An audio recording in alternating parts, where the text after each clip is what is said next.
So hello all. Now in this video we are going to have a look at Walt Whitman's Give Me the Splendid Silent Sun. So we're going to look at it from a critical point of view, and here in this particular video we'll be dealing only with the first section. So now, what about Walt Whitman? He was an American poet, an essayist and a journalist who was most influential in the American history. And he was often called the father of free verse. And he had a very unique style of incorporating both transcendentalism and realism. And he blended them so well. And his poetic vision revolved around musicality. Thus, it maintained a sense of balance, tone, and rhythmic structure. Now, this particular poem, Give Me the Splendid Silent Sun, was written by Walt Whitman, we all know that, and it appears in his collection of poems titled Drum Taps, which was published in the year 1865. So, this collection was written during the period of the American Civil War, and it was later, it was in the later editions of Leaves of Grass that this particular poem, Give Me the Splendid Silent Sun, was included. So this poem describes his experiences in the New York City.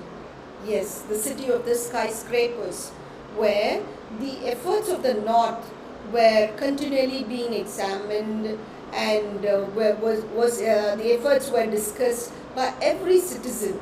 And Whitman, in fact, wanted to write an American epic on this, and that is what is this poem all about. Now, the poem is written in two sections, and both these sections offer to the readers two contrasting worlds. The first talks about the peaceful world of nature, solitude, and rural life. So that's what is discussed in the first section. And the second section deals with the energetic world of cities, crowds, and human activity. So the section 1 is a mirror of Whitman's desire for nature and solitude. So the poem really opens up with an appeal to nature. So the poet seems to be making an appeal to nature, and is asking nature for what? For the splendid silent sun. So the sounds sir, sir, sir makes this phrase very alliterative. And the splendid, the word here, stresses upon the majesty, the brilliance and beauty of the sun. Now look here, the sun is silent because nature performs its work not in a noisy manner but without any noise. And he asks for, or his appeal extends, and he goes on to ask for full dazzling beams. So give me the splendid silent sun along with what? With all his beams, full and dazzling. So these refer to the powerful rays of sunlight as you see in this picture here. And that sunlight seems to be spreading across the whole globe. And Whitman here pauses for a while and he starts to admire the grandeur and peacefulness of nature which is recorded in this particular line. So he next goes on to another request to nature. He says, give me juicy autumnal fruit. How should they be? Ripe and red from the orchard. So the poet is asking for the fruits that have been harvested during autumn. And you know that the poems normally appeal to all the five senses. So when he says juicy, it is really an appeal to the senses. It makes an appeal to our taste buds. And here you find autumn, the word autumn representing maturity, abundance and fulfillment. So he says, give me juicy autumnal fruit. And how should they be? All ripe, fully ripe and red. And where should they come from? Not from any frozen area, not from a frozen store, but then fresh from an orchard. So all the words ripe and red, again the sound r is alliterative here, and the ripe and red, this combination of word suggests perfection and readiness for harvest. So the orchard is a symbol of cultivated natural beauty. So it's not something that's too wild. It's natural beauty, but then this natural beauty has been domesticated, it has been cultivated, and Whitman seems to be celebrating the richness and generosity of the natural world. And further, he moves on to request Mother Nature for a field where the unmoved grass grows. See, look here at the picture. The grass here are not moved like the ones that are here. Okay, so he expresses his desire for a natural field which is untouched by human interference. That's very important. So unmoved grass means grass that has not been cut, grass where humans have not treaded upon. So it grows freely. It grows according to the rhythm of nature. So here you find the musicality of nature in the unmoved grass. And then he says, give me a field where the unmoved grass grows. And this particular image suggests something that is not curtailed, something that is not curbed. So this gives us an image of freedom, spontaneity, and natural vitality. So Whitman seems to be revering or valuing nature in its original form. Then he goes on to say, give me an arbor, give me the trellised grapes. So look at the arbor here. You see here in this picture? Yeah, and you see the trellised grapes also. So an arbor is a shaded garden structure as you find in this picture. And this shade you get by the plants that climb over the structure. And a trellis is something that supports the grapevines. So here it's a wonderful and beautiful picture of natural beauty with simple rural cultivation. And that's very impressive. That's very enticing. And he says, give me an arbor, give me the trellised grape. So the grapevine normally symbolizes or stands for fertility and abundance. And here in this particular line, it talks about or refers to the harmony between nature and human care. So the poet longs for a peaceful countryside setting. That's what it all means. Okay? And then he goes further to say, give me fresh corn and wheat. So he's asking for not any unique kind of crops, but he's asking for those crops that are commonly found, like the wheat and the corn. So they are the staple crops that sustain human life. And these crops, they stand for prosperity and again agricultural abundance. So everything seems to be referring to or talking about the abundance that you find in nature.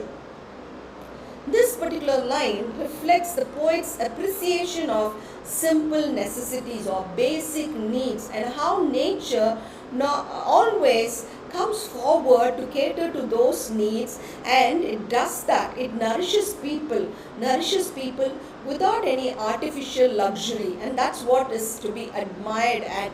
And he says, and the line continues saying, give me serene moving animals, teaching content. You know that only human beings, we hoard things, we would love to load our fridges with all sorts of juices and pack them up with all sorts of dishes and all that. But animals, they drink water and they feed on whatever they need only when they are thirsty and only when they are hungry, unlike the human beings. So the poet turns his attention to the animals and he says, please let me learn from the animals. So each aspect of nature tries to teach us something, and he wants to learn from the animals what that sense of contentment. And he says he turns his attention to the animals, and he just seems to be really admiring the way they move calmly and peacefully, and how they are sans human anxiety and ambition.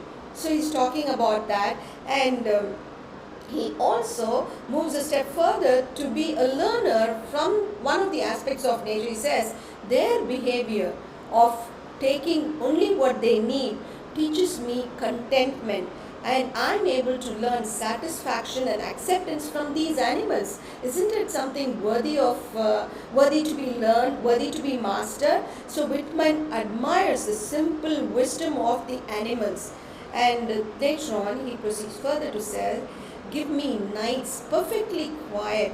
Yeah. And where can you find such quiet nights? When you are amidst nature, or when you are in a rural setting.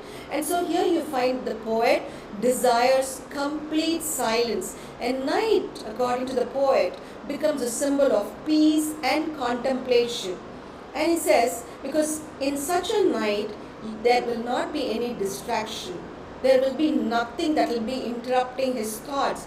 So, here, when he asks for nights that are perfectly quiet, it conveys how the poet is really yearning for a moment for his inward reflection.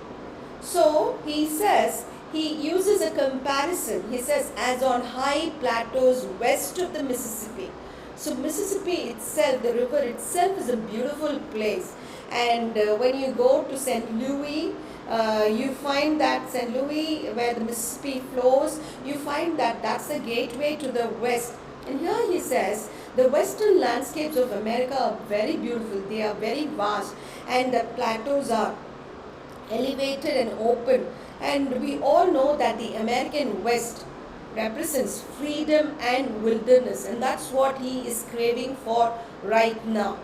And you see, he says, as on high plateaus where west of the Mississippi, and this particular image gives us or talks about the immense space, or how vast the landscape is, and it also talks about the solitude. So the poet wants to be away from civilization. He imagines himself to be far away from civilization, and being there, he's just not sitting, but he's looking up at the stars. He's gazing at the stars into the night sky, and he seems to be inspired by the beauty of the night and the sky, and it really starts inspiring wonder and reflection in him, and it also encourages the poet into a kind of a spiritual contemplation. And that's very, very important, because when you are in the city life, when you are caught in the hustle bustle of the city life, you will never have time for yourself, not even sometimes time for prayer,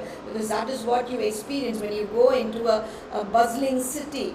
But then here, when you are in a rural setup, in a quiet night, you will have ample time for yourself, for inward reflection also. And here the stars suggest eternity and the vastness of the universe. So the vastness of the plateau, the landscape that you find on the earth, is being mirrored in the universe too when he looks at the stars. And the poet, by looking at the stars, by relating with the stars, he seems to be connected in some way. So this microcosm of the poet is connected with the macrocosm, and he seems to be connected with something larger than himself.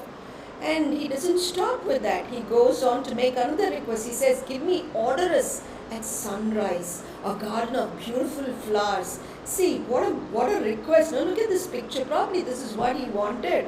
And odorous means flowers that are full of fragrance, okay, that have pleasant scents. So when the sun rises, okay, let me experience the beautiful smell that the flowers give away. So as I told you, any poem appeals to all the five senses, and here it appeals to the sense of smell and how good it is, right? And here when he points out at the sunrise, it symbolizes renewal and fresh beginnings. The flowers, they naturally talk about beauty and vitality, and it also creates a sensory pleasure. And why does he want to be in such a place where there's pleasant, odorous smell and all that? Because pleasant smell and all that, because so that he can walk there undisturbed. So can you make out? The poet does not want to be in a crowded city, but he wants to be all by himself, walk alone, be it day or night. He wants to take a stroll peacefully, where there are no crowds, where there are no interruptions, okay, and where there is a pleasant place like a garden, which will become a kind of a private sanctuary for him, where he can have experience the beautiful smell that the flowers give away. So that's what he wants, and he wants to be there undisturbed. So again, this particular line emphasizes on the solitude that the poet is yearning for and the inner peace that he wants to. So away from the madness of the city, the poet seems to take refuge in nature. He seems to be moving away from all sorts of social distractions and wants to be in the laps of nature to enjoy the peace that the nature is ready to offer. And thereafter, he doesn't stop with that. He is like, probably here I'm reminded of what the Bible says. God found that it is not good for man to be alone, and so he created a woman as his companion. That is what it is said in Genesis. Okay, so here you find that he asked for a marriage where he will have a sweet-breathed woman. So he wants a companion. What sort of a companion? A loving companion. A woman who can breathe only sweetness. So whose breath is full of purity, whose breath is full of freshness and affection. So this particular image is a kind of picture that reminds us of something very gentle and something very intimate. And the woman here is not a dominating woman. A woman she's not a nagging woman. She's not going to nitpick on him. But here is a woman who will represent or who will stand by him shoulder to shoulder, giving him company in against a simple rural background or in a simple rural life. So that's what he says. And then look at these words. They are very, very strong. And he says, I want a woman who is very sweet breath and of whom I should never tire. See, the man shouldn't lose interest in his wife. He says he desires enduring love. And so the relationship should remain meaningful. How long? Not just for a month, for 6 months, for a year or two, but throughout life. So love in this line is portrayed as something that's constant and fulfilling. And so the poet is seeking emotional stability. And he doesn't stop with that. He wants to bring out a family of his own. He says, give me a perfect child. Wow, what words he uses. Give me a perfect child. So here Whitman imagines an ideal family, and the child naturally symbolizes innocence and hope.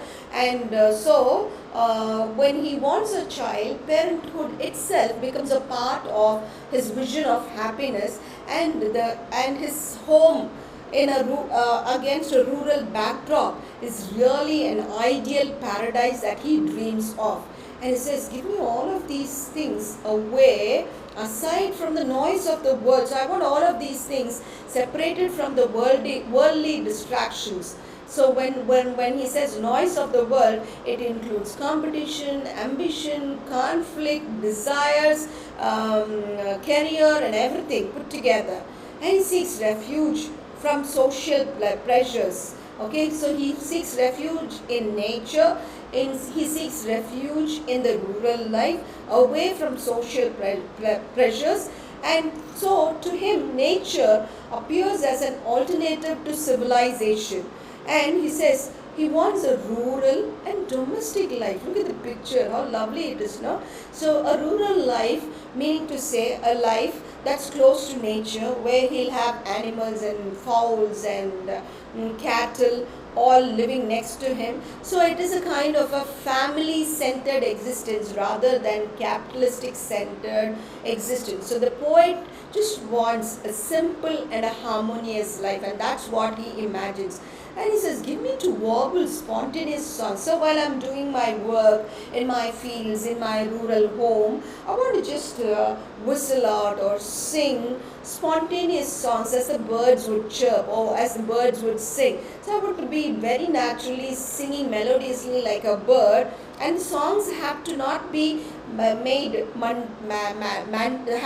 not be mandated, but those songs have to be spontaneous rather than being carefully planned and so on. So here the poet seems to be stressing upon creativity and emphasizing on the free flow of creativity in nature. So he wants to unleash creativity as freely as possible.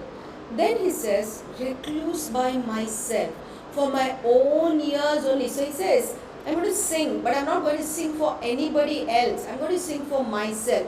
And when recluse is a word where you voluntarily decide to be on your own, all alone. So he says, when I'm all by myself, when I decide to be all by myself, I want to sing spontaneously. So he wants to sing alone, and he does not want any fame or public recognition. And these songs are only personal expressions. He says, they are just for me. They're just to entertain me. And so solitude, it is in solitude that one can have a kind of an authentic self-expression, because in any kind of self-expression, if you have an audience, you will have to suit your self-expression according to the demands, the needs, the expectations of the audience. But when you are in solitude, it's going to be an authentic self-expression. That's what it all means. And this is one of the most important request. What's that? Give me solitude. My God. It says, give me solitude. Now who? We do not know who barred him from being alone, but he says, give me solitude. And it means nothing like being alone. It means beyond that. It means give me freedom. Freedom from crowds and social demands. And then he says, solitude. It is in solitude that you will have some time for yourself. There is some time for self-discovery and contemplation. So the repetition of this particular phrase, give me solitude, emphasizes its importance and how much he needs it.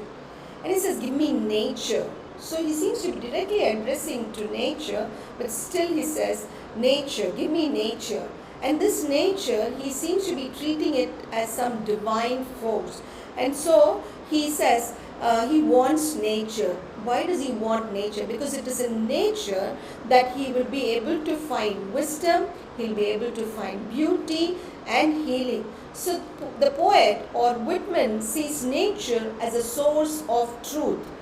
And so when he says, give me again, he doesn't say give me. He says, give me again, O nature, your primal sanities. So please nature, we know that when you were there initially, there was something that was original. There was something that was blissful in all its pure form. But now we have polluted. Okay, so we want nature in its oldest form, in its original form. So when we had our mental balance and health maintained, so we want you, nature, to give us our primal sanities, because nature has with it wisdom that we had even before we could get into civilization. Okay, so when he says, give me again, O nature, your primal sanities, Whitman believes the contact with nature and how by relating oneself with nature you can restore psychological and spiritual well-being. So there is this therapeutic happening. Okay, so that well-being he wants to restore of both psychological and spiritual. And this is what is the climax of this whole thing, and it represents how much he praises and how much he is in praise of nature. And then he says, these demanding to have them tired with ceaseless excitement and racked by the war strife. So he refers to all of these things, and he's saying in the earlier lines, he was asking for sunshine, orchards, flowers, odorous flowers, solitude, rural life, animals, to learn from the animals, a loving wife, and a perfect child. So these are all that he refers to as the blessings of nature and peaceful domestic life. Okay, so he says, when I demand all of these things, I'm asking all of these things from you.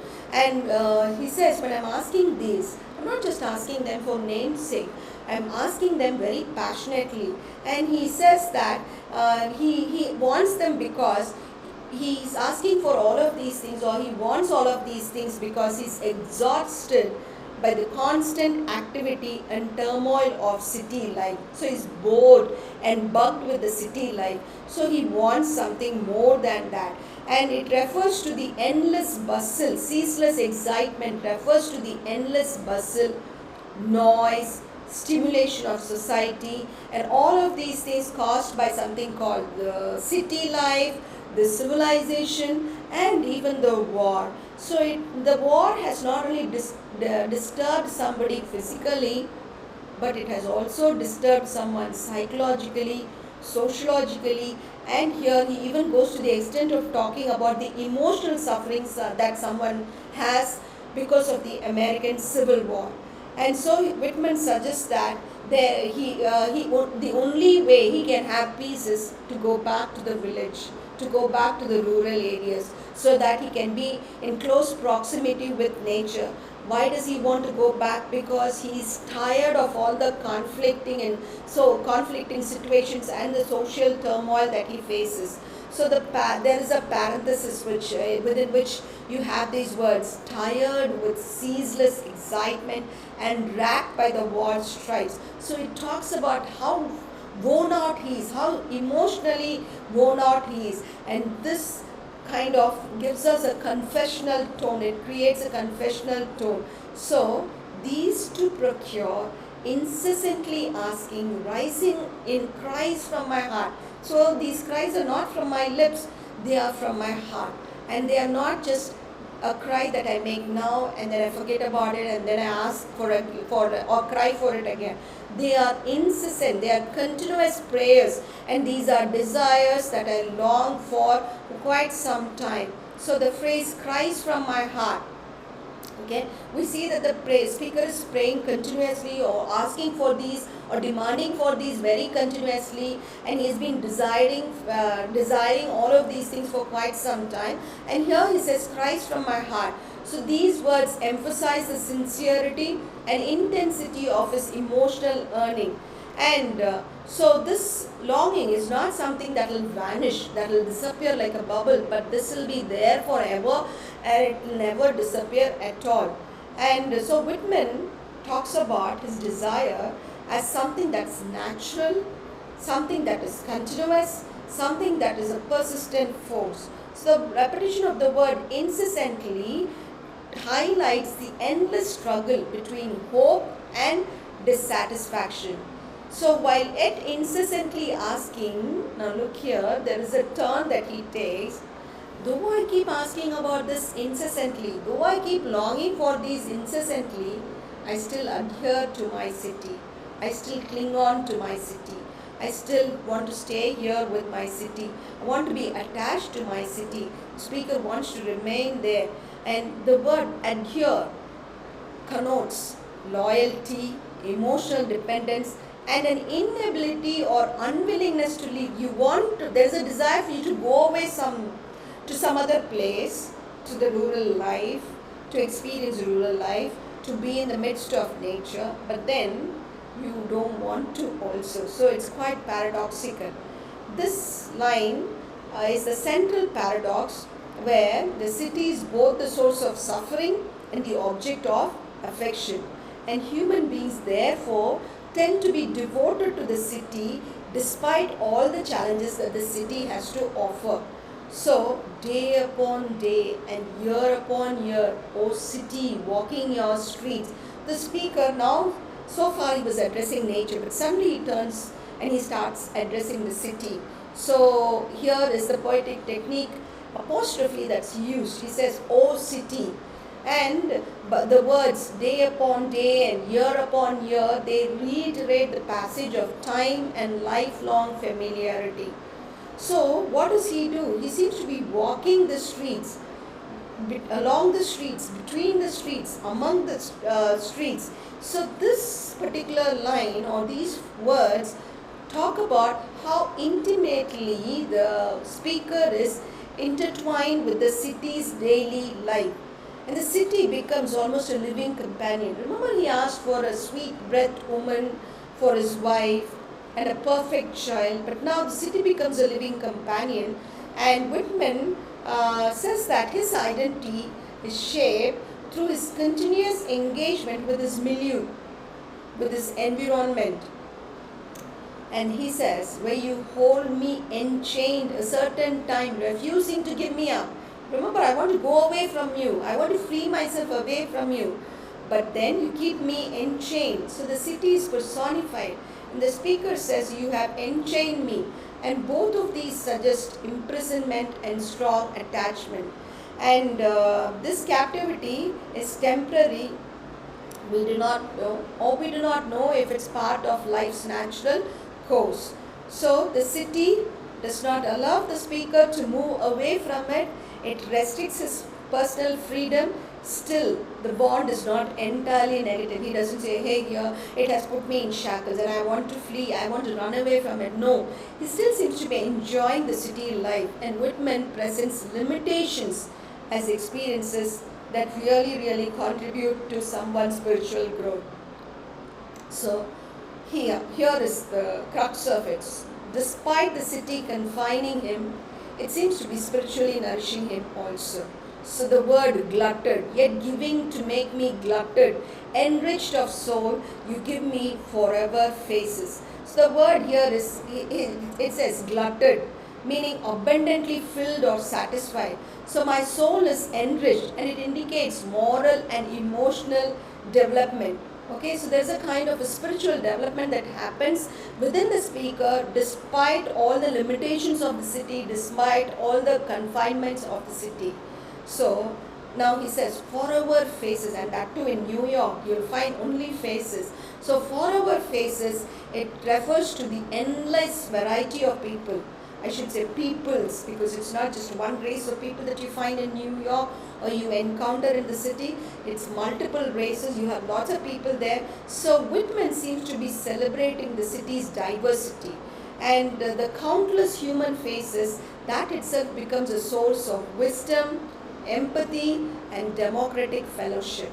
Okay, so here, oh, I see what I sought to escape, confronting, reversing my cry. So he's saying, I wanted to escape from you, but see, it's reversed. So the speaker suddenly realizes that he wanted to escape, but what remains before him, but then his complaints are reversed, because now at this point of time he understands the value of what he has been trying to reject, what he tried to reject earlier.